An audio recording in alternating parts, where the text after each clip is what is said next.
ما معنى السيتيا؟ العقود الخاصة بالقطاع الاقتصادي، العقد لمدة 3 سنوات اللي هو عقد العمل المدعم سيتيا كونترا دو ترافاي ايدي، عقد عمل يخص الجامعيين والتقنيين السامين. سيتيا سيد كونترا دانسيرسيون دي ديبلومي.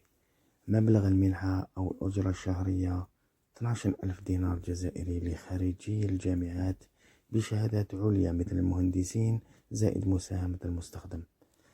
مبلغ المنحة أو الأجرة الشهرية 10,000 دينار جزائري للتقنيين السامين زائد مساهمة المستخدم.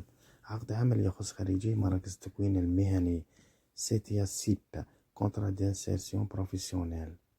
الشهرية 8,000 دينار جزائري زائد مساهمة المستخدم. عقد من لا يملكون شهادة أو تكوين ذو مستوى ثانوي سيتيا سي اف اي